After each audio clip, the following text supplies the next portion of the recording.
Our headlines today. The prison service will conduct an immediate review into whether staff should receive body armour after Manchester arena bomber Hashim Abedi attacked officers.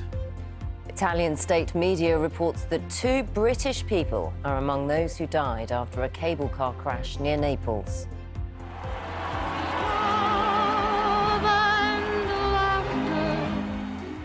We get access to rare colour footage of VE Day celebrations ahead of the 80th anniversary.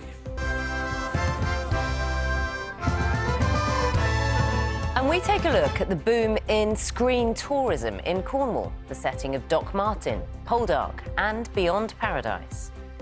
A groundbreaking environmental project has begun on England's south coast, which scientists say could eliminate 100 tonnes of carbon dioxide from the atmosphere per year. The pilot scheme doesn't remove carbon directly from the air, but instead sees CO2 sucked out of seawater. Now let's have a look at the papers for you on this Friday morning. Start with the Times, leading with comments made by Baroness Faulkner following the Supreme Court's ruling on the definition of a woman under equalities law. She says that trans people should push for a third space, such as neutral toilets and changing rooms. The Telegraph is looking at the new Ozempic-style drug that it says could fix Britain's obesity problem. The drug is expected to be available in the UK as soon as next year at a much lower cost than existing weight loss injections. The Guardian's reporting on claims that ministers are scrambling to avoid a Labour backbench rebellion over disability benefit cuts. The government's due to hold a vote in June. The paper says dozens of Labour MPs are worried it will hurt their constituents and could cost them their seats. So the newspaper leading on the ongoing trade negotiations following President Trump's tariffs announcement. It says British negotiators are coming under huge pressure to weaken food and animal welfare standards in order to agree to trade deal with the US. You spotted something, or shall I go? Just from the inside pages, a survey in connection with men and women's attitudes to housework. Whether it's changed much since 1947. So in 1947, 24% of men said they'd never helped with domestic chores, what they say. Now, just 4% of men say they still refuse to wash their dishes or pick up a duster. This is from the Office for National Statistics. Refused? Does that say refused? Yes. This is from the Office for National Statistics, showing that women still do significantly more around the house, clocking up 57 minutes more unpaid work on average every day. Also in this survey, the question was asked in 1947, they asked men, would life be better if they switched gender?